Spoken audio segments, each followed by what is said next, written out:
और अगर आप चाहो तो जो वो पुलिस वाला है उसको पहले कह सकते हो कि मैं पहले तुम्हारी तलाशी लेना चाहता हूँ। इसी के साथ सर मैं एक बड़ा इंटरेस्टिंग सा केस डिस्कस करना चाहूँगा। आर्यन खान, SR के द किंग खान, उनके बेटे, उनके साथ क्या हुआ था? उनके मुंद्रा पोर्ट से 21,000 करोड़ रुपए की यस, ड्रग बरामद हुई थी। उनके पोर्ट से वो था मीडिया भी खा गया जी। उस खबर को, पता नहीं वो कहाँ गई।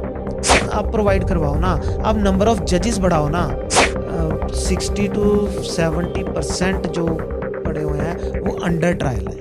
हमारी जो मौजूदा सरकार है वो चाहे तो वो तो कुछ भी कर सकती है। अभी इसका एग्जांपल है, रिसेंट एक छोड़ा गया है बिल्किस बानो रेप केस में। 11 लोग जिन्होंने गैंग रेप किया, उसके परिवार के 11 लोगों को मार दिया।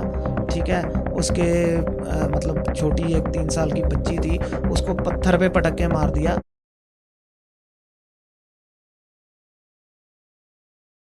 सलाम, नमस्ते और सत श्री अकाल। बढ़ती हुई आबादी, बढ़ती हुई बेरोजगारी, इसी के साथ बढ़ता हुआ साइबर क्राइम। आज के पॉडकास्ट में हमारे साथ बने हुए हैं जी रहीश आज़ाद नागरथ जी, और उन्हीं के साथ उनकी वाइफ हैं मिहुल नागरथ जी। तो सबसे पहले मैं आपका स्वागत करता हूं सर अपने चैनल में। तो जैसे सर आप क्रिमिनल केसेस में आप डील करते हैं, तो सबसे पहले मैं प्रश्न सर आपसे लेना चाहूँगा कि जैसे साइबर फ्रॉड्स बढ़ते जा रहे हैं, खासकर इसका टारगेट जो है वो हमारे बुज़ुर्ग हैं, जो रिटायर्ड पर्सन्स हैं, इतने अवेयर नहीं हैं ऑनलाइन टेक्नोलॉजी के। रिसेंटली हमारे एक केस हुआ था पंचकुला में, तो उनका 92 लाख रुपीज़ उनके जो अकाउंट से था वो चोरी हो गया। तो उसके बारे में आप क्या कहना चाहेंगे कि इमीडिएट उसको क्या एक्शन लेना चाहिए इन केस अगर किसी के साथ ये ऐसा हो जाए? एक्शन का सर मैं आपको बताऊंगा, लेकिन पहले ना मैं आपको इसका जो क्रिमिनल माइंडसेट है, मतलब जो साइबर क्राइम के पीछे की वजह है। पहले होता था ना, क्राइम के लूट खो करने के लिए हथियार चाहिए था। लूट खो करने के लिए लोगों को पर्सनली जाते थे, किसी को पकड़ लिया, उसका हथियार दिखा के लूट लिया, डर दिखा के लूट लिया। कोई जा रहा है, व्यापारी जा रहे हैं उनसे, मतलब पुराने ज़माने में। अब जो नए ज़माने के हैं, जो नए लुटेरे यहाँ पे आ गए हैं, उसमें टेक्नोलॉजी बदल गई हाँ, सारी। टेक्नोलॉजी जैसे जैसे बढ़ रही है, जैसे जैसे टेक्नोलॉजी में नए नए हम देख रहे हैं, रोज़ नए से नए आविष्कार हो रहे हैं। अब तो आर्टिफिशियल इंटेलिजेंस जैसे जो कह रहे हैं कि मानवता के लिए ही खतरा है, इस तरीके के जो आजकल इन्वेंशंस हो गई हैं, तो जो क्रिमिनल्स हैं वो भी उस तरीके से इवॉल्व हो गए हैं। वो भी अपने आप को इवॉल्व कर रहे हैं। क्राइम के तरीके बदल गए हैं, लुटखो के तरीके बदल गए हैं, ठगियों के तरीके बदल गए हैं। तो जो है, तो उसी तरीके हमारा लॉ भी इवॉल्व हो रहा है।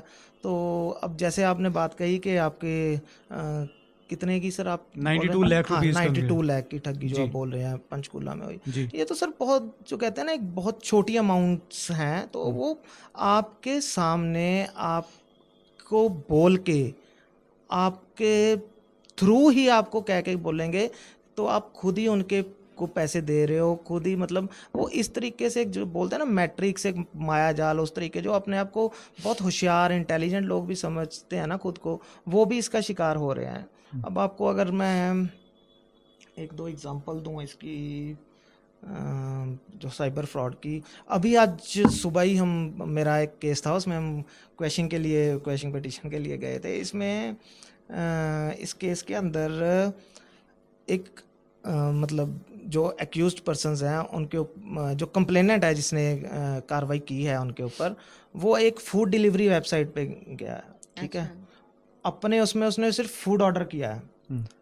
49 रुपीज़ का, जैसे होता है ना एल्योरिंग ऑफर जैसे रहते हैं कि हाँ जी आपको 49 रुपये में इतना डिस्काउंट दे के फूड है। उसने अपनी जान में फूड जो है ऑर्डर किया है। उसके बाद उससे बैंक डिटेल्स उसकी पूछ ली कि आपकी कार्ड डिटेल्स भर दीजिए, आपके 49 रुपीज़ हम डिडक्ट कर लेंगे। दाना डल गया उसको। हाँ, उसको वो दाना डाल दिया, उसको बेट डाल दी गई है कि आपको 49 रुपये में ये बर्गर मिल जाएंगे, ये 2-3। बंदा कहता है कि चलो हम क्यों जाएं, और महंगी वेबसाइट पे 49 रुपये में हमारे पास ऑफ़र आया है, चलो दोपहर का टाइम है, खाना खा लेते हैं। सिंपल बंदा उस टाइम बैठा है ना, उसको इस तरीके की कोई भनक है, उसको कुछ नहीं पता है, वो नॉर्मल अपना लाइफ में बैठा है। उसको लगा कि चलो खाना खा लिया जाए, तो उसने एक ऑर्डर किया। उसके अकाउंट से 88,000 रुपीज़ विद इन 5 मिनट्स साफ हो गए, जैसे ही उसने अपनी अकाउंट डिटेल्स दी।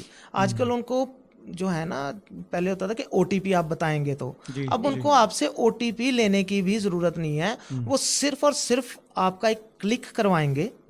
आपको उन्होंने एक लिंक भेजा, ठीक है, उसके ऊपर उन्होंने बोल दिया कि ये 49 रुपीज़ का बर्गर है। जैसे ही आपने उस 49 रुपीज़ के बर्गर के ऊपर क्लिक किया, ठीक है, तो साथ ही साथ आपके जो फ़ोन की स्क्रीन चल रही है, जो जो कुछ आपके फ़ोन पे आ रहा है, वो साथ ही साथ उनके फ़ोन पे उसका आ रहा एक्सेस उनके पास है। चला हाँ, गया। उसका Yes. एक्सेस वो देख सकते हैं, आपको क्या मैसेज आ रहा है। उनको ओटीपी आपसे पूछने की ज़रूरत नहीं है। आप सोचते हो कि चलो हमसे कौन सा ओटीपी पूछ रहा है, ऐसे कैसे चले जाएंगे, वैसे हम अपना अभी कार्ड के थ्रू पेमेंट कर रहे हैं। वो जैसे जैसे आप कार्ड के थ्रू पेमेंट करते रहते हैं, वो अपनी स्क्रीन देखते हैं। जितनी देर में आप वो पेमेंट कंप्लीट करते हैं, उतनी देर में आपके पैसे जितने बैंक में होते हैं वो साफ़ हो जाते हैं। तो इमीडिएट एक्शन क्या होना चाहिए? इमीडिएट एक्शन राणा जी, इसमें ये हम ले सकते हैं कि सबसे पहले 1930 पे कॉल कीजिए। साथ ही साथ 1930 साइबर क्राइम का नंबर है। आप साइबर क्राइम में इस क्राइम को रिपोर्ट कीजिए तभी के तभी, और अपने एक लोकल पुलिस स्टेशन में साथ के साथ आप तभी, अगर नहीं जा सकते, पहले 1930 पे रिपोर्ट कीजिए इसको। और अपना जो कंसर्न्ड बैंक है जिसमें आपका अकाउंट था, ठीक है, उस बैंक को आप फ़ोन कीजिए। और साथ ही साथ, ताकि जो फर्दर कई बारी ज़्यादा पैसे होते हैं कॉन्टीन्यूटी में वो निकल रहे होते हैं, आपको पहले मैसेज से पता चल जाता है कि ये ट्रांजैक्शन मैंने नहीं की, ये गलत डिडक्शन हो रही है। तो आप साथ के साथ अपने बैंक को कॉल कीजिए कि साथ के साथ जो मेरी पेमेंट्स हैं वो ब्लॉक कर दी जाएं, जो मेरा नेट बैंकिंग है वो ब्लॉक कर दिया जाए, उनको डी ऑथेंटिकेट किया जाए कि जो भी पेमेंट्स हो रही हैं इसको मैं ऑथेंटिकेट नहीं करता हूं, ये जो पेमेंट्स हैं इनको रोक दिया जाए, ताकि आपका पहले फर्दर नुकसान होने से बच जाए। नेक्स्ट आप 1930 पे कॉल कीजिए, ठीक है, हाँ, वहाँ पे एक कंप्लेंट आपकी रजिस्टर हो जाएगी। तो उसके बाद आप लोकल पुलिस स्टेशन में जाइए। अगर आपके शहर में साइबर क्राइम सेल है, वैसे तो आजकल सारे शहरों में बना दिया गया है, तो वहाँ पे आप अप्रोच कीजिए। नहीं तो आपकी आईटी एक्ट की कंप्लेंट आप नॉर्मल पुलिस स्टेशन में जाके लिखवा सकते हैं। बट मैं इसके साथ ये कहूँगा कि आप इस फ्रॉड होने से बचिए, आप पहले ही अवेयर रहें, ठीक है। क्योंकि रान जी, मैं इसमें आपको एक और चीज़ बताना चाहूँगा कि इसमें जो रिकवरी रेट है ना सर, कि आपको नहीं पता है कि वो बंदा कौन है। वो जो आपसे पैसे ले रहा है, जिसकी वो वेबसाइट है, जिसने वो आपको लिंक भेजा है, वो एक पर्सन है, वो पता नहीं अब कौन सी स्टेट में बैठा है, हो सकता है वो आउट ऑफ इंडिया बैठा हो, आप नहीं जानते हो, ठीक है। आपने जिस बैंक अकाउंट में आपके पैसे ट्रांसफ़र हुए हैं, ठीक है, वो कोई भी बैंक अकाउंट हो सकता है, ठीक है। वो किसी का भी, कोई जैसे कोई जनधन खाते हैं जो वो पहले खुल गए थे, अब नॉन ऑपरेटिव खाते हैं, या किसी को आपने पैसे दे के, मतलब वो आप नहीं पता कर सकते। वो कोई भी ऐसे जनरल खाते होते हैं, वो ज़्यादा ऑपरेटिव नहीं होते हैं खाते, उनमें आपके पैसे जाते हैं, रैंडम एक खाता होता है, ठीक है। और उसके बाद उस खाते से एक अलग खाते में से वो पैसे जाते हैं, उनके वो लोग गिफ्ट वाउचर बनवा लेते हैं, और वो गिफ्ट वाउचर बाद में कैश होते हैं। वो आप नहीं जानते हो कि वो बंदा कहाँ बैठा है, मतलब ट्रेसेबल नहीं है वो ट्रेसेबल 99.9% केसेस में ये ट्रेसेबल नहीं हो पाता है। लेकिन हाँ, हमारे जो इन्वेस्टिगेटिंग एजेंसीज हैं, अगर वो चाह लें, वो कर लें, तो वो ट्रेस बैक कर भी सकती हैं, वो कर भी लेती हैं। बट अगर एक टाइमली एक्शन ले लिया जाए, टाइमली उन पे कंप्लेंट कर दी जाए, और पुलिस जल्दी से अवेयर होकर अगर इस पे कार्रवाई करे, तो पॉसिबिलिटी है। इसलिए मैं कहूँगा कि इसको थोड़ा आप फ्रॉड से पहले ही अवेयर रहें, ठीक है। कोई भी गलत क्लिक करने से पहले, कोई भी गलत कोई टच करने से पहले स्क्रीन को, मतलब या कोई भी एल्योरिंग जो ऑफर्स आते हैं आपको आ रहा है कि जो चीज़ आप सोचिए ना, आप कोई एक 30,000 1 लाख रुपए का आईफोन है, आपको 15,000 में कैसे दे सकते हैं? क्या ये एक घंटी नहीं है, एक फ्रॉड की घंटी नहीं है कि 1 लाख का 1.25 लाख का फोन आपको कैसे कोई 15,000 में दे देगा? ठीक है, आप लालच में जाके एल्योर होके आप उसको क्लिक करते हो, तो वो होता है। बेसिकली इसका जो रीज़न होता है ना, वो ह्यूमन माइंड ही है। वो ह्यूमन माइंड का जो लालच है, इसका जो वो रीज़न है, उसको थोड़ा सा कंट्रोल में रखिए। ऑनलाइन बहुत सी चीज़ें हैं, आप नहीं बता सकते, नहीं ऑथेंटिकेट कर सकते कि कौन सी चीज़ जेन्युइन है, कौन सी चीज़ जेन्युइन नहीं है। वकील साहब, आजकल खबरों में साइबर क्राइम के साथ डिजिटल अरेस्ट वर्ड बहुत सुनने को मिल रहा है। ये डिजिटल अरेस्ट वर्ड होता क्या है? बड़ी इंटरेस्टिंग सी चीज़ है। आजकल आपने साइबर फ्रॉड में देखा होगा कि पुलिसमैन की ड्रेस में बाकायदा बंदे आ रहे हैं, आपको एक व्हाट्सएप कॉल आती है, वीडियो चैट, इवन उन्होंने पूरी कोर्ट भी एक सेटअप की हुई है, वहाँ पे जज भी बैठा हुआ, तो वो कॉल करते हैं जी आपकी डिजिटल अरेस्ट आ गई है। तो उसके बारे में क्या अपडेट आप देना चाहेंगे जी? देखिए, मैम ने जो बोला है कि साइबर क्राइम की तरह कोई वर्ड है, देखिए साइबर क्राइम एक प्रॉपर वर्ड है जिसको हम रिलेट करते हैं crimes related to cyber world. ठीक है, जो साइबर वर्ल्ड है, जो इंटरनेट की दुनिया है, उसमें रिलेटेड जो क्राइम्स हैं, ये उसके लिए डिनोट किया गया वर्ड है कि अगर उस तरीके में उसमें हमें कुछ गलत अगर हो जाता है या आपके साथ कुछ क्राइम हो रहा है तो उसके रिलेटेड जो भी, जैसे आईटी एक्ट हो गया, इंफॉर्मेशन टेक्नोलॉजी एक्ट हो गया, ठीक है, उसमें कुछ एक्ट्स आते हैं साइबर क्राइम में ना, उसके रिलेटेड जब भी है वो कानूनन है। लेकिन जो ये डिजिटल अरेस्ट आपने बोला है, आपने बात की है, जी। तो हाँ, ये चल रहा है, ये दुर्भाग्य से मतलब पता नहीं है ये मतलब सोसाइटी जा किस तरफ रही है, हो मतलब इसमें क्या कर रहे हैं नए लोग। नए डिक्शनरी वर्ड्स आ रहे हैं। हाँ, डिजिटल मतलब अरेस्ट होता था, अरेस्ट पहले पुलिस जाती थी करने, अब भी वही है। ठीक है, पुलिस को अगर अरेस्ट आपको करना है तो पुलिस को फिजिकली ही आपके पास जाना पड़ेगा, बल्कि उसमें भी कुछ प्रोसीजर्स हैं। डायरेक्ट पुलिस भी आपको अरेस्ट नहीं कर सकती है, ठीक है, कि आपको सड़क पे चलते हुए जाके अरेस्ट कर लिया, ठीक है, उसमें भी कुछ प्रोविजंस हैं, उसमें भी सीआरपीसी अभी बीएनएसएस बन गया है, बीएनएसएस बहुत प्रोविजंस ले डाउन करता है कि एक बंदे की जो अरेस्ट है वो किस कंडीशन में होनी चाहिए, ठीक है, क्राइम है वो कॉग्निजेबल है या नॉन कॉग्निजेबल है, कॉग्निजेबल ऑफेंसेस में आप अरेस्ट कर सकता है पुलिस ऑफिसर बिना वारंट के। तो ये काफ़ी सारी चीज़ें हैं जो फिजिकल अरेस्ट की बात है, ठीक है। लेकिन बात जो आप कर रहे हो डिजिटल अरेस्ट की, ऐसा ना तो कोई वर्ड है और ना ही इस तरीके की कोई अरेस्ट कोई आपकी कर सकता है, ना कानून में इसके लिए कोई भी प्रावधान नहीं दिया गया है। अगर आपके पास आपके दर्शकों के पास जो देख रहे हैं, अगर उनके पास भी इस तरीके की कभी भी कोई कॉल आए तो उस कॉल को बेहतर है कि आप रिकॉर्ड कर लीजिए, सो दैट उस बंदे का चेहरा रिकॉर्ड हो जाए, कौन वो बंदा है, कौन पुलिस को इमिटेट करके या कुछ और एजेंसी को इमिटेट करके आपको इस तरीके की कोई धमकी दे रहा है या अरेस्ट करने की बात कर रहा है, तो आप इमीडिएटली उसको रिपोर्ट कीजिए, उसकी कंप्लेंट कीजिए। इस तरीके का डिजिटल अरेस्ट नाम का कोई अरेस्ट नहीं होता है, इससे आपको बिल्कुल भी घबराने की ज़रूरत नहीं है, ठीक है। थोड़ी आप अवेयरनेस रखिए, आपको थोड़ा सा भी पता ऐसा कुछ लगता है, मतलब फ़ोन पे अरेस्ट नहीं किया जा सकता, वीडियो पे अरेस्ट नहीं किया जा सकता, मतलब किसी को भी कोई पैसे देने की जरूरत नहीं है, क्योंकि वो सीधा धमकी देते हैं, यही धमकी देते हैं कि आपको अरेस्ट हो रहे हैं। बिल्कुल नहीं। तो आप उनको बोलिए कि आप आइए, हमें फिजिकली आके आप अरेस्ट कर लीजिए। अब अगर आपको कोई कहता है कि हाँ जी आपका कोई लव्ड वन है, कोई आपका बेटा या आपका कोई भाई, उसको इस तरीके से एक बार आप कंफर्म जरूर कर लीजिए, आप एक बार कंफर्म जरूर कर लीजिए कि भाई आपका जो भाई है, कोई रिलेटिव है जिसको वो बोल रहे हैं कि हमने इसको अरेस्ट कर लिया, आप इतने पैसे डालो तो हम छोड़ देंगे, ठीक है। और ये वैसे भी नॉर्मल भी पुलिस का ये कोई प्रोसीजर नहीं है कि आप आइए आके पैसे दे दीजिए और हम छोड़ देंगे। अगर एक बार अरेस्ट हुआ है तो वो एफआईआर होगी, तो इसका इसका प्रॉपर प्रोसीजर है। ये ऐसे नहीं है कोई भी उठ के आया आपको फोन कॉल करके बोल रहा है जी आप अरेस्ट हो गए, ऐसा कुछ कोई डिटेंशन नहीं है ऐसी, आपको ऐसे ना कोई डिटेन कर सकता है ना आपको कोई अरेस्ट कर सकता है, मे बी वट एवर और हु एवर ही इज, कोई भी हो।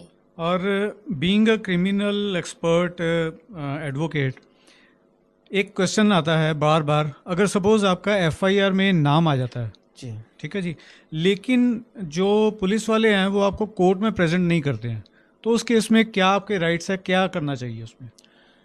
सर इसमें थोड़ी सी मैं आपको करेक्शन भी करना चाहूँगा। इसमें यह है कि एफआईआर में अगर आपका नाम आ जाता है, ठीक है, आपकी अरेस्ट ही तभी बनती है।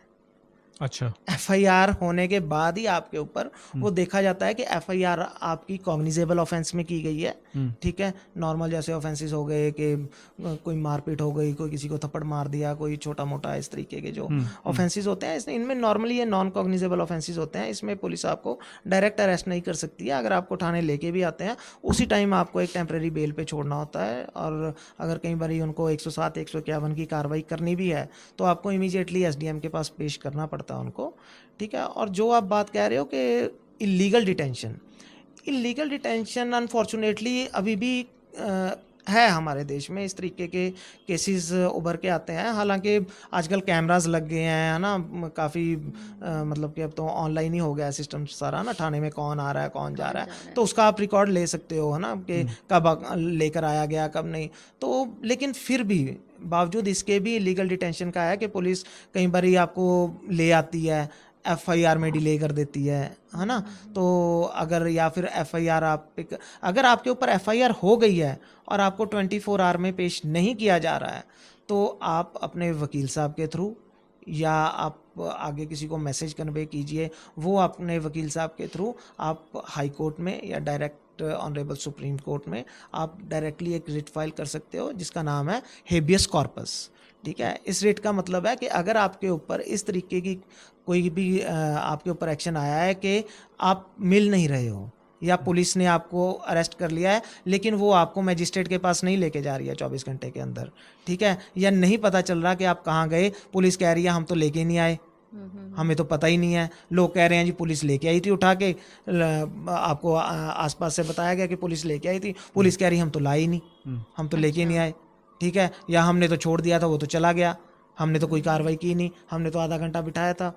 तो ऐसे में आपके पास ये रेमेडी है कि आप हेबियस कॉर्पस की रिट के थ्रू एक पिटीशन फाइल कर सकते हैं और इसमें ऑनरेबल हाई कोर्ट या honourable supreme court of India इसमें एक वारंट ऑफिसर नियुक्त किया जाता है और उसके पास पावर होती है कि वो सारे थाने या कुछ भी चेक कर सकता है और लोकल पुलिस को ये एक ऑर्डर दिया जाता है कि कैसे भी करके उस आदमी को सशरीर फिजिकली, हेबियस कॉर्पस का मतलब ही यही है कि सशरीर बंदे को यहाँ पे पेश किया जाए, उसको यहाँ पे शरीर के साथ लेके आया जाए, फिजिकली हमारे सामने पेश किया जाए।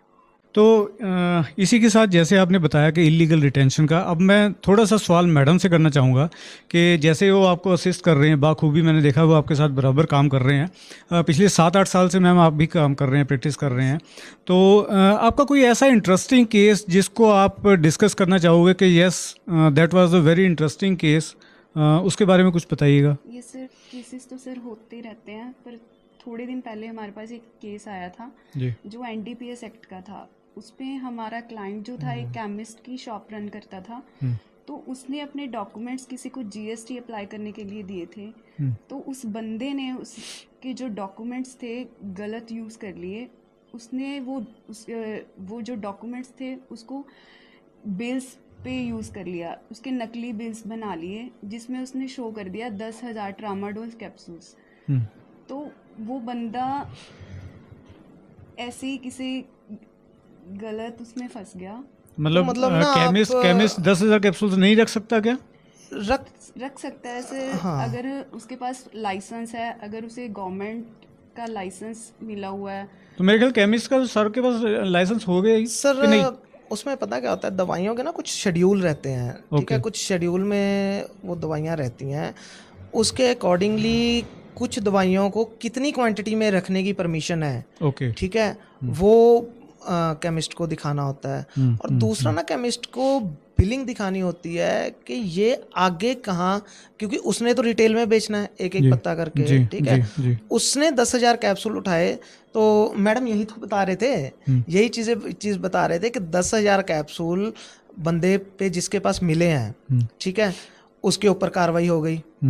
जिस केमिस्ट के बिल यूज़ हुए हैं, ठीक है, मेरा क्लाइंट है, हमारा मतलब क्लाइंट है, तो जिसमें मतलब जिसके बिल यूज़ हुए हैं केमिस्ट के, ठीक है, उस पे कार्रवाई कर दी, ठीक। जिन्होंने होलसेल में बेचे हैं वो कैप्सूल, उन पे कोई कार्रवाई नहीं, ठीक है। जिन्होंने मैन्युफैक्चर किए हैं उस पे कोई कार्रवाई नहीं।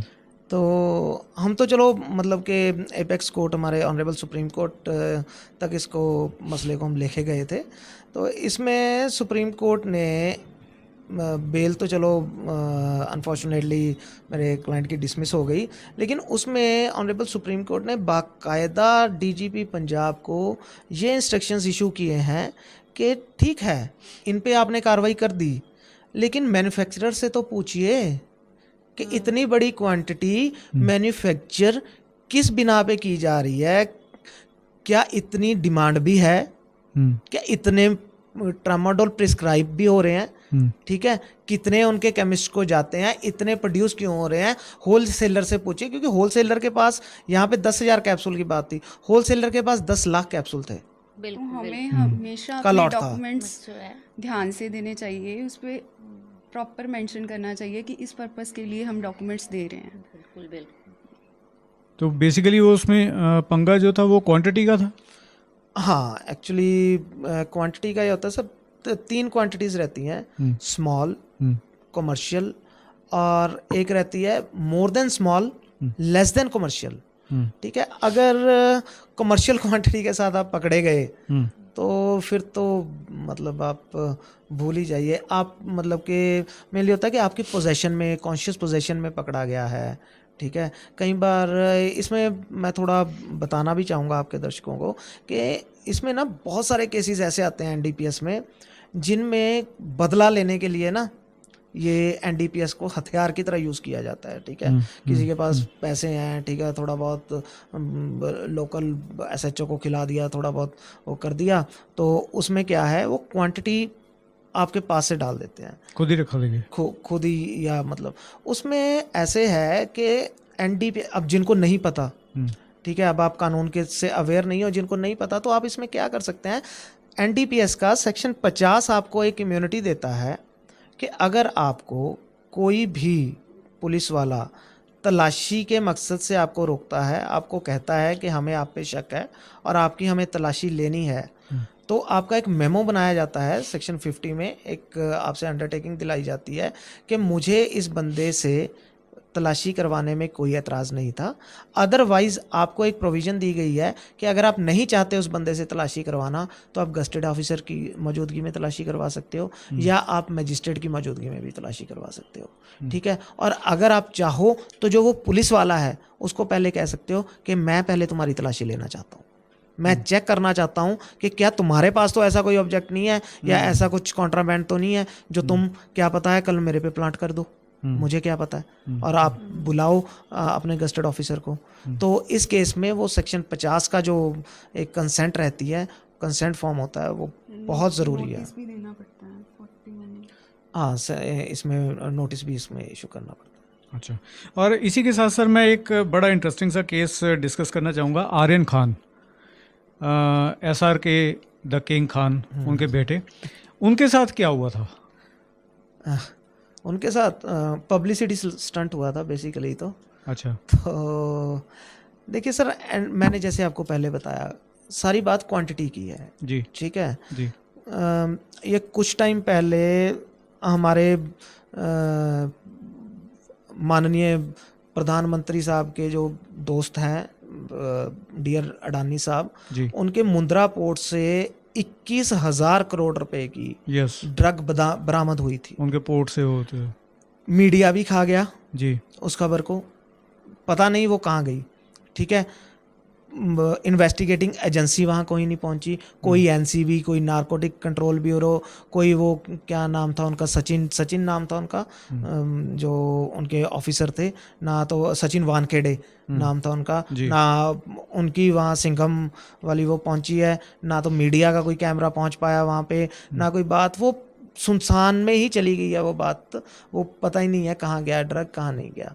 ठीक है, अब बात आर्यन खान की। अब आर्यन खान का ये है सर, अब आप जानते हो वही मुस्लिम जो तुष्टीकरण रहता है, ठीक है, वो कोई मूवी आ जाए, कुछ आ जाए, आजकल ये स्टंट चल रहा है। उसमें बेसिकली आपको अगर मैं अकॉर्डिंग टू लॉ बताऊं तो उसमें क्या था, आर्यन खान की कॉन्शियस पोजेशन से कुछ नहीं मिला था, उसके साथ में जो एक उसका फ्रेंड था उसकी सॉक्स में से कुछ ग्राम, जो हम कैनाबिनॉइड्स, गांजा जिसको बोलते हैं हम, कैनाबी प्लांट, तो वो उससे वो बरामद हुआ था।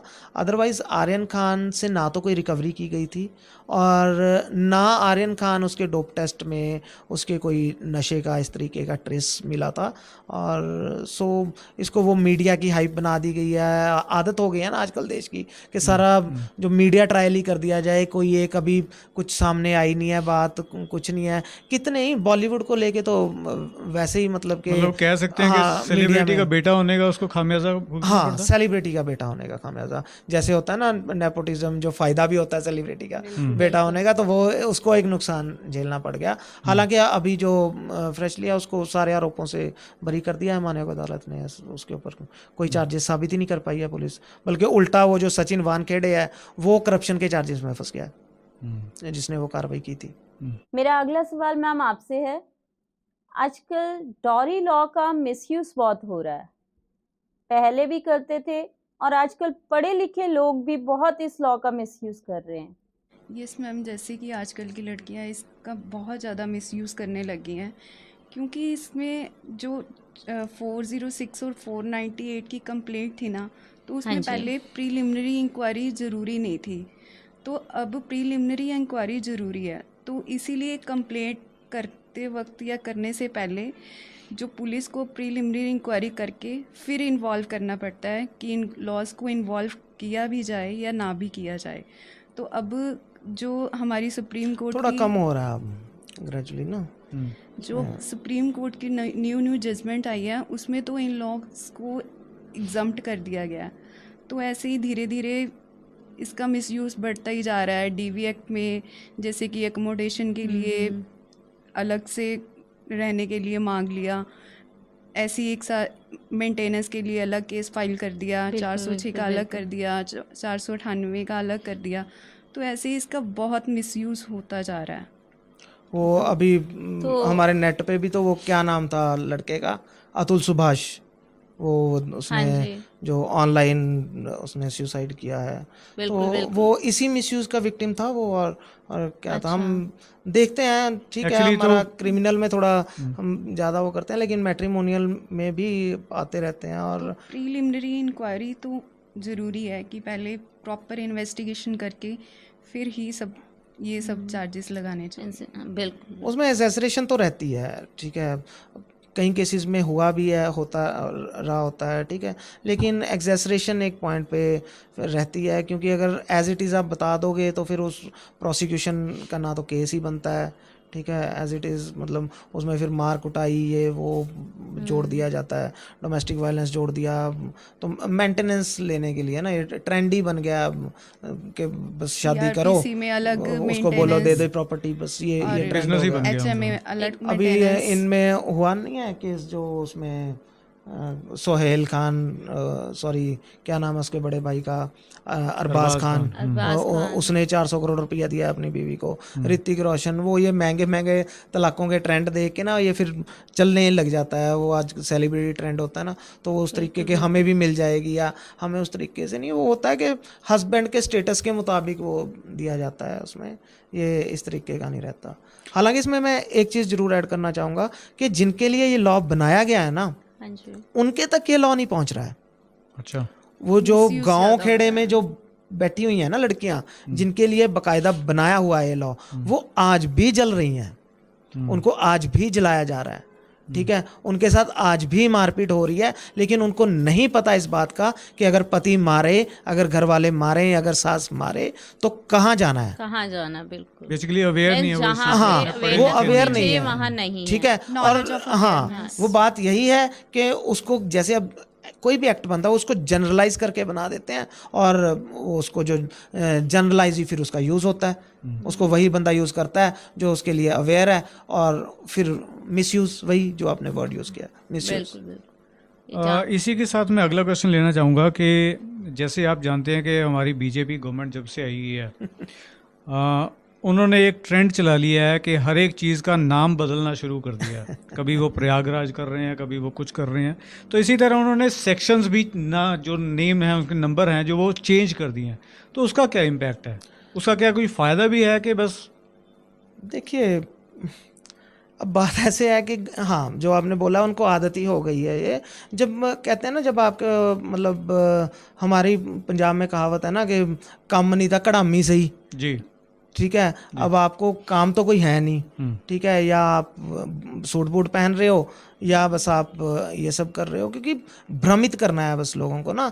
एक्चुअल में मतलब अब हम तो लॉयर्स ही हैं, ठीक है, जो काम बढ़ा दिया है, ठीक है, मैं ये नहीं कहूँगा कि हाँ टाइम टू टाइम अमेंडमेंट्स होती थी लॉ में, ठीक है, अभी भी आपका उनमें अमेंडमेंट्स ही हुई हैं, नाम बदलने के अलावा उनमें कुछ अमेंडमेंट्स ही की गई हैं। अदरवाइज आईपीसी बदला नहीं गया है, सीआरपीसी बदला नहीं गया है, इंडियन एविडेंस एक्ट भी बदला नहीं गया है। ठीक है, वो टाइम टू टाइम अमेंडमेंट्स पहले भी होती थी, वो अब भी हो सकती थी, लेकिन अब क्या कर दिया गया है कि नहीं, वही वो जो एक फेक राष्ट्रवाद का नैरेटिव, जो वो बस एक भ्रामक एक जानकारी आपने प्रोवाइड करनी है, एक भ्रामक चीज़ें आपने करनी है, तो आप आईपीसी का बीएनएस कर दो, भारतीय न्याय संहिता, वो राष्ट्रवाद, ये जैसे इंडियन पिनल कोड जैसे हमारा नहीं है, भारतीय न्याय संहिता हमारा हो गया।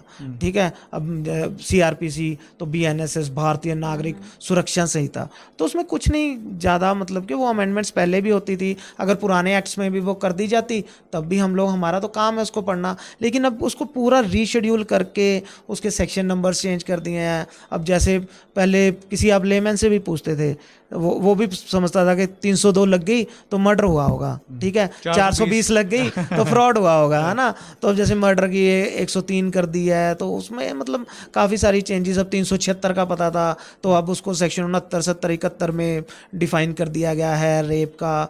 और मतलब काफ़ी सारी चीज़ें, पुलिस स्टेट थोड़ी बनाना है हमने अपने देश को कि हम पुलिस स्टेट बनाएंगे इसको। पुलिस को 90 दिन के रिमांड का आपने दे दिया है कि आप 90 दिन तक का रिमांड ले सकते हो, ठीक है। तो इस तरीके की कुछ चीज़ें इन्होंने मतलब कर दी हैं, जो कि ड्रॉबैक्स भी हैं, जो मतलब पूरा जुडिशियल सिस्टम अब दोबारा जैसे कहते हैं कि पूरा रिफ्रेश हो गया। बल्कि आपको करना क्या चाहिए, अगर आपको ये नहीं चेंज करना जो पहले से चल रहा है, ठीक है, आप उसी में सुधार कर दो ना, उसी में मॉडिफिकेशन, ठीक है। आप स्पीडी जस्टिस आप प्रोवाइड करवाओ ना, आप नंबर ऑफ जजेस बढ़ाओ ना, ठीक है। आप जो केसेस हैं जो पेंडिंग पड़े हैं अंडर ट्रायल, आप यकीन नहीं मानेंगे सर, मतलब कि जितने आप टोटल मतलब आप सुनते हो कि जेल में कैदी पड़े हुए हैं, तो उनमें से जो मतलब 60 to 70% जो पड़े हुए हैं वो अंडर ट्रायल है। अच्छा, वो लोग अंडर ट्रायल हैं सर, ठीक है। नहीं पता कब उनका चालान पेश होगा, उनको ये इम्यूनिटी भी नहीं पता है कि हम डिफ़ॉल्ट बेल हमारी हो सकती है, लॉ के अवेयर नहीं है, तो वो अंदर पड़े हुए हैं, ना तो उनका ट्रायल शुरू हो रहा है, ठीक है, ना मतलब उनको पता ही लग रहा है कि भाई क्या होना है, ना वो बाहर ही जा पा रहे हैं, ना वो अपना ट्रायल ही कोई कंडक्ट कर पा रहे हैं। तो अब आप खुद बताइए कि इस तरीके के स्टंट करने की बजाय अगर ये जो स्पीडी डिस्पोजल ऑफ केसेस है, अगर उसके ऊपर ध्यान दिया जाए, नंबर ऑफ जजेस के ऊपर ध्यान दिया जाए, ठीक है, और तो मतलब तब शायद जाके थोड़ा वो हो जाए, इसमें सुधार हो जाए। 3-3 लाख केसेस पर जज मतलब पर हेड मतलब पेंडिंग पड़े हुए हैं जी। तो आप वहाँ पे एक और नया मतलब कि शगुफा आपने छोड़ दिया, हाँ जी हम राष्ट्रवादी एक्ट लेके आएंगे, वो तो जी अंग्रेजों का, तो आपने उसमें कौन सा इंडिया के लॉज वो डाल दिए। वो पहले भी इंडियन पिनल कोड ही था, वो पहले भी इंडिया के लिए ही, वो ठीक है, वो अंग्रेज़ी पार्लियामेंट में क्या क्या आप छोड़ देंगे अंग्रेज़ों का, तो वो अंग्रेज़ी पार्लियामेंट में बना हुआ था, तो इसलिए जी हमने नया लेके आना है। अदरवाइज़ ऐसा खाली कुछ अमेंडमेंट्स हैं और इसमें कुछ ये नहीं है कि कुछ चेंज करके कोई ड्रास्टिक चेंज आ जाएगा या बड़ा कोई राष्ट्रवाद इसमें हो जाएगा, ऐसा कुछ नहीं है। कोई मेजर चेंज आपके कोई इसमें हैं चेंजेस, कुछ अमेंडमेंट्स हैं इसमें, जैसे मैंने आपको बताया कि इसमें जो पुलिस को है वो 90 दिन के रिमांड का दे दिया है, देशद्रोह और राष्ट्रद्रोह की थोड़ी इसमें डेफिनेशंस चेंज कर दी हैं, और इसमें थोड़ा लड़कियों और लड़कों का भी, अब इसमें एक कानून ऐसा बना दिया है कि अगर लड़का किसी लड़की को नेकड़ देख लेता है, ठीक है, तो भी लड़का दोषी है, ठीक है, और अगर कोई लड़की किसी लड़के को नेकड़ देख लेती है तब भी लड़का दोषी है। अच्छा, ठीक है, तो इस तरीके की कुछ प्रोविजंस लेके आए हुए हैं, ठीक है। बाकी अफवाहें का बाज़ार गर्म रहता है हर चीज़ के लिए। मेरा यही कहना है कि आप एक्ट्स को पढ़ें, थोड़ा कानून की जानकारी लें, तो शायद आप ज़्यादा जान पाएँ, बजाय कि हम इंटरनेट के शगुफे सुनने के बजाय।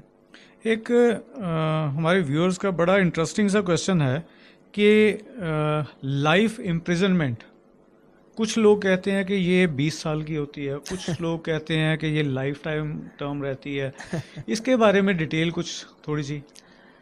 देखिए, वही जो आपको मैंने बताया कि अफवाहों का बाज़ार गर्म रहता है, इंटरनेट की दुनिया में तो खास करके अफवाहें पहले भी होती थी, लेकिन अभी कुछ मतलब कि ज़्यादा ही ऐसा होने लग गया जी। है। इसमें सर जो आपने सवाल पूछा है कि जो लाइफ इम्प्रिजनमेंट का, life imprisonment means life imprisonment sir, okay. ठीक है। सारी उम्र।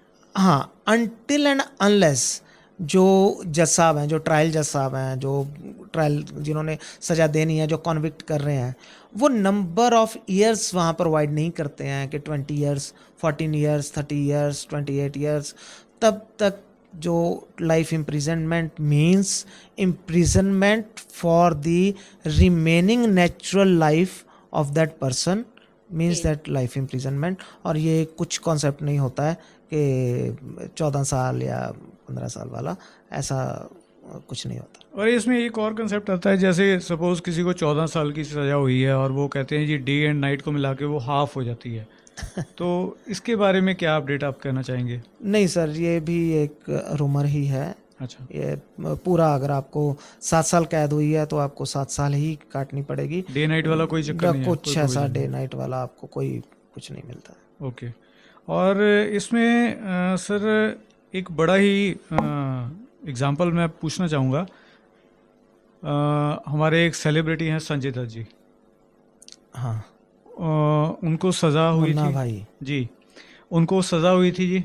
जी, वो कोर्ट के ऑर्डर से अंदर आर्म्स भी एक्ट गए, में, सब कुछ। जी जी। जी तो वहाँ पर सज़ा भी काट कर आए, जी। बट कहते हैं कि गुड बिहेवियर के हिसाब से उनको शायद जल्दी छोड़ा गया। तो गुड बिहेवियर वगैरह इसका कुछ फ़र्क वहाँ पे पड़ता है क्या? इसके बारे में अपडेट बताएंगे आप कुछ? गुड बिहेवियर एक फैक्टर है जो आपको मतलब जल्दी जो आपकी रिहाई है, जो इसमें काउंट कर सकता है, लेकिन ये इतना सिंपल नहीं है जितना मतलब कि है कि गुड बिहेवियर हो गया तो आपको सज़ा माफ़ कर दी जाएगी। एक्चुअली इसमें ऐसे रहता है कि जब तक तो आप अंडर ट्रायल हैं, ठीक है, तब तो जुडिशल आप कस्टडी में हैं, तब तक तो आप अपने जज साहब के, जो मजिस्ट्रेट साहब हैं, जुडिशल मजिस्ट्रेट साहब होते हैं, तो आप उन्हीं के मेहमान होते हैं जेल में, ठीक है। जब आपको कॉन्विक्ट कर दिया जाता है, एक सज़ा आपको सुना दी जाती है, उसके बाद जो कैदी रहते हैं, जो जेल का डिपार्टमेंट है, जो जेल का सारा रूल एंड रेगुलेशन जो रहती है, वो आ जाती है स्टेट गवर्नमेंट के अंडर, ठीक है। तो उसमें सर क्या रहता है कि स्टेट की होम मिनिस्ट्री या सेंट्रल होम मिनिस्ट्री अगर वो चाहें तो कुछ फैक्टर्स हैं जो कंसीडर कर देते हैं, जैसे आपकी एज काफ़ी हो गई है और आपने जैसे उम्र कैद है उसमें 14-15 साल आपने काट लिए हैं, ठीक है, उसके बाद आपको कंसीडर कर लिया जाएगा। कोई आपको इस तरीके की बीमारी है कि भाई थोड़ा ही टाइम बचा है आपकी नेचुरल लाइफ का, तो बाकी ज़िंदगी आपने जेल में काट दिया है, चलो आपको उस बेस पे, और आपका बिहेवियर, हाँ गुड बिहेवियर तो एक की है, अगर आपका बिहेवियर सही नहीं है तो बाकी के भी फैक्टर्स फिर हाँ वो भी डिमिनिश हो जाएंगे, वो भी मतलब के काम नहीं करेंगे। अगर आपका बिहेवियर, अगर आप अंदर गुंडागर्दी कर रहे हैं या आपको अंदर आपके ऊपर कोई पर्चा हो गया या अंदर, हाँ अगर आपका बिहेवियर सही है तो वो फैक्टर्स फिर काउंट किए जाएंगे कि हाँ जी आपको छोड़ दिया जाए पहले या नहीं। अभी वैसे होम मिनिस्ट्री अगर चाहे तो छोड़ सकती है, अभी हमारी जो मौजूदा सरकार है वो चाहे तो वो तो कुछ भी कर सकती है। अभी इसका एग्जांपल है, रिसेंट एक छोड़ा गया है बिल्किस बानो रेप केस में, 11 लोग जिन्होंने गैंग रेप किया, उसके परिवार के 11 लोगों को मार दिया, ठीक है। उसके मतलब छोटी एक 3 साल की बच्ची थी, उसको पत्थर पे पटक के मार दिया और 11 लोगों ने उसके साथ गैंग रेप किया। उस हीनियस क्राइम में मतलब जो लोग लाइफ इम्प्रिजनमेंट के लिए गए, मतलब उनको सज़ा दी गई है, उनको ये कह के, उसमें आप यकीन नहीं करेंगे, उनको ये बोल के छोड़ दिया गया है, ये बोल के 15 अगस्त को एक तरफ हमारे प्रधानमंत्री साहब झंडा लहरा रहे थे और दूसरी तरफ उनको ये बोल के छोड़ा गया कि ये जाति के ब्राह्मण हैं और ब्राह्मण संस्कारी होते हैं, इसलिए इनको छोड़ा जा रहा है। वैसे सुप्रीम कोर्ट ने अभी सुमोटो उसका लिया है, तो देखते हैं कि अब क्या बनता है उसमें आगे, लेकिन उन्होंने 15 अगस्त को उनको छोड़ दिया था। और इसी के बारे में थोड़ा सा पेरोल क्या है, फरलो क्या है, जैसे कि हमने नॉर्मली देखा है कि इलेक्शंस आते हैं तो आपने भी देखा होगा कुछ बाबा जो हैं वो फरलो पे बाहर छोड़ देते हैं जी, तो उसके बारे में क्या अपडेट है? मतलब सीधा सीधा से कह सके कि सरकार के साथ लिंक है तो फरलो ले लो। हाँ हाँ, मतलब ये ऐसा ही है। सरकार के साथ लिंक है। तो लेकिन फिर मैं कहूँगा कि सरकार जो है, तो जो कानून के ये लूप होल्स है ना, जी इनका फ़ायदा उठाया जा रहा है। अब ये मैं सीधा नाम लूँगा, ये जो सिरसे वाले बाबा जी हैं, ठीक है, राम रहीम, जी तो ये आ जाते हैं हर इलेक्शन में बाहर, जी ठीक है। हालांकि उनके फॉलोअर्स की गलती है, ठीक है, वो अभी भी एक रेपिस्ट को इस तरीके से माना जा रहा है, ठीक है, इस तरीके से उसको पूजा जा रहा है, तो वो इन्फ्लुएंस करने के लिए उसको निकाला जाता है जेल से। लेकिन ये जो है स्टेट जो गवर्नमेंट है और सेंट्रल होम मिनिस्ट्री है, इसी के ही इन्वॉल्वमेंट से वो बाहर आ रहा है, ठीक है। अब जो आपने सवाल पूछा पेरोल और फरलो, उसमें सर जो आपको मैंने बताया कि एक बार आपको कॉन्विक्ट कर दिया गया, आपको सज़ा का क्वांटम बता दिया गया, 7 साल 14 साल उम्र कैद व्हाटएवर, ठीक है, तो उसमें सर आपको कुछ टाइम के लिए, मतलब आपको वो पूरी करनी पड़ती है ना। अब 7 साल की सज़ा, जैसे मान लो आपको किसी भी कॉन्विक्ट को एक को क्वांटम सुना दिया गया, अब उसने 7 साल पूरे करने हैं जेल में, ठीक है। अब वो कैसे भी करे, ठीक है, अगर वो पेरोल पे 1 महीना बाहर जाता है, ठीक है, तो वो उसको 1 महीना पूरा करना पड़ेगा, ठीक है। तो वो उसके दिन जो हैं वो जेल के अटेंडेंस में नहीं काउंट होते हैं, ठीक है। लेकिन जो फरलो है, ये बीच बाबा जी फरलो पे भी आ रहे हैं कई बारी, जी ठीक है, जी तो जो ये फरलो है, तो ये आपके वो दिन इंक्लूड करवा दे रहा है कि वो आपकी अटेंडेंस वहाँ पे मार्क हो रही है, आपको एक्स्ट्रा वो 7 साल पूरे करने की वो ज़रूरत नहीं है, वो उसी में आपका एड ऑन हो रहा है। बाकी जो पेरोल और फरलो है वो एक स्टेट सब्जेक्ट है, ठीक है। हाँ, मतलब कि हो रहा है, अनफॉर्चुनेट है, बहुत अनफॉर्चुनेट है। ओके। तो वो सरकार मतलब ही रिकमेंड करती है, अगर कोर्ट का भी मसला हो, हाई कोर्ट से भी अगर परमिट करना है, तो सरकार की रिकमेंडेशन पर ही ये सब परमिट किया जाता है, उनको ही रिकमेंड किया जाता है। तो बड़ी ही खूबसूरती से सर आपने हमारे सवालों के जवाब दिए। तो जाते जाते मैं आपका एक मैसेज लेना चाहूँगा कि क्या आप रेकमेंड करना चाहते हैं सरकार को, या आज की मौजूदा जो हमारी आवाम है, जो हमारे व्यूअर्स हैं, उनके लिए मैसेज? देखिए सर, मैसेज एज सच, मैं कोई कोई प्रोफेसर नहीं हूँ, मैं कोई स्पिरिचुअल गुरु नहीं हूँ, मैं जस्ट Being a एक, like हाँ, मैं criminal जस्ट एक lawyer, क्रिमिनल लॉयर हूँ, जी ठीक है। मैं लॉयर भी नहीं कहूँगा, मैं सिर्फ एक क्रिमिनल लॉ का मैं स्टूडेंट हूँ, ठीक है। हम सीखते हैं, प्रैक्टिस है डे बाय डे, ठीक है, और प्रैक्टिस गेट्स मैच्योर्ड, लेकिन सीखना कभी बंद नहीं होता है, रोज़ रोज़ रोज़ रोज़, ठीक है। सबसे पहले तो मैं सबको कहूँगा कि आप सीखें, ठीक है। ये जो देयर इज़ ना very thin line difference between information and knowledge, ठीक है। ये जो आप फ़ोन से, ये यूट्यूब से, ये गूगल से, ये इंस्टाग्राम से अगर आप कुछ वीडियोस देख के, अगर आप कह रहे हो आपने ध्रुव राठी देख लिया या कुछ और वीडियोस आपने देख ली, तो you are just getting an access to information. आप सिर्फ इंफॉर्मेशन आप सीख कर पा रहे हो, ठीक है। आप वो नॉलेज नहीं है, ठीक है, क्योंकि आपको नहीं पता है कि उसका सोर्स क्या है। वो ध्रुव राठी ने बोला है, वो नीतीश राजपूत ने बोला है, या वो किसी ने भी, हमारे किसी पॉलिटिकल लीडर ने बोला है, या हमारे किसी दोस्त ने बोला है, या किसी इन्फ्लुएंसर ने बोला है, किसी ने भी बोला है, या मैंने ही बोला है, तो उसको वेरीफाई करने का उसका सोर्स वो कहाँ है? वो बुक्स हैं, नॉलेज गेन वो करने नॉलेज है, ठीक है। तो आप इंफॉर्मेशन के सहारे मत बैठिए, आप Knowledge जो gain है करिए। नॉलेज आप गेन कीजिए, ठीक है। बिल्कुल, और एक मैं चाहूँगा कि गवर्नमेंट को इंक्लूड, ये जो लीगल अवेयरनेस है, ठीक है, ये स्टार्टिंग में ही इंक्लूड करनी चाहिए स्कूल्स में, बच्चों को ही। कॉन्स्टिट्यूशन ऑफ इंडिया जो है, ठीक है, आप किसी भी यहाँ बच्चों को पूछ लीजिए कि आप क्या जानते हैं डॉक्टर बाबा साहब अम्बेडकर के बारे में, कौन है डॉक्टर बाबा साहब अम्बेडकर। तो रोल मॉडल ही चेंज हो गए हैं ना। रोल मॉडल्स आजकल कौन बन गया है?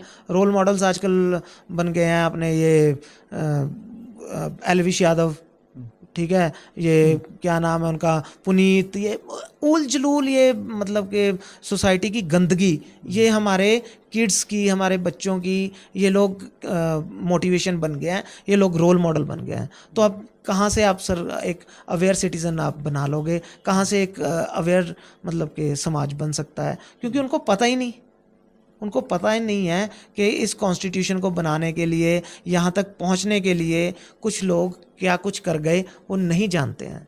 ठीक है, तो मैं चाहूँगा कि कम से कम अगर और कोई कानून नहीं तो संविधान और संविधान के जो प्रोविजंस हैं, फंडामेंटल हैं, हमें, हाँ, सब्जेक्ट होना नहीं नहीं चाहिए। हैं, हमारी किताबों में होती हैं, सिविक्स वगैरह में, लेकिन जो वो टीचर्स पढ़ा रहे हैं ना, वो खुद ही नहीं जानते हैं कि ये क्या है। तो वो जस्ट एक रट्टा मरवा देते हैं कि आपके ये बच्चे वो पेपर में आ सकता है, ये एग्ज़ाम के लिए वो पढ़ लो। वो नहीं बताते हैं कि इनका ओरिजिन कहाँ से हुआ, ये कैसे बने, ये राइट्स लाने के लिए किसी को क्या क्या करना पड़ा है, तो वो लोग नहीं जानते हैं। ठीक है, बहुत खूबसूरत संविधान है हमारा देश, रूल ऑफ लॉ से चलता है। ठीक है, किसी का शासन नहीं है, कानून का शासन है हमारे देश में। तो कानून का जो है वो अवेयरनेस भी ज़रूरी है। अवेयरनेस बहुत बच्चों में, जो कॉलेज में बच्चों में, आजकल यूथ को वो नहीं पता कुछ भी, वो अवेयर ही नहीं है इसके बारे में। उनको अपने वो rights के बारे कूल में भी नहीं डूड पता वाला जो वो इमेज अपनी वो बना रहे हैं कि अगर उनको ये सब नहीं पता तो वो कूल डूड हैं, अगर वो हैं उस सर्कल में, अगर ये बात हो रही है तो नहीं, ये अंकल टाइप्स है, ये बोरिंग है, ये वो है। तो मतलब ये जो जेनजी, जेन अल्फा ये आए हैं, ये सारे बच्चे, तो इनको मैं यही कहूँगा कि इसका इस्तेमाल कम से कम करें। ठीक है, और पढ़ें, वकील भी बने, डॉक्टर भी बने, सब, हाँ, सब जो जिसका जो इंटरेस्ट है वो बने। लेकिन कानून एक ऐसी चीज़ है जो आपको, सभी को पता हाँ, होना जो आपको जानवर से इंसान में परिवर्तित कर रही है, वो कानून है। बिल्कुल। इंसान कानून में बंधा है। ठीक है, कुदरत के कानून में तो जानवर भी बंधे हैं, लेकिन सोसाइटी, हम ह्यूमन बीइंग, हम एक सिविलाइज सोसाइटी कानूनों के कारण ही है। उनकी इज्जत करें, उनके बारे में अवेयर रहें। तो ये थे जी हमारे साथ रही Shahzad Nagrath ji along with her wife Mehul Nagrath ji. तो उम्मीद करता हूँ कुछ इंटरेस्टिंग क्वेश्चन हमने अपने व्यूअर्स से जो कमेंट में थे वो लिए, और अगर आपकी और भी कोई क्वेरी होगी हमें कमेंट में लिख के ज़रूर बताइएगा। और एक चीज़ यहाँ पे सलाह मैं आपको ज़रूर देना चाहूँगा कि भगवान ना करे आप किसी भी क्रिमिनल केस में फंसें, लेकिन अगर आपको लगता है आप नाजायज़ किसी भी केस में फंस रहे हैं तो किसी अच्छे वकील को ज़रूर कांटेक्ट कीजिएगा। सस्ते के चक्कर में मत पड़िएगा। इन जो एक्सपीरियंस्ड हैं लॉयर्स, उन्हीं को कांटेक्ट कीजिएगा, और क्योंकि ये आपकी ज़िंदगी और मौत का सवाल भी हो सकता है। तो कुछ इसी तरह के सवाल, इंटरेस्टिंग सवाल हम आपके लिए लाते रहते हैं। जल्द मिलेंगे अपने नए एपिसोड में। उम्मीद करता हूँ आज का एपिसोड ये अच्छा लगा होगा। Thanks for watching us.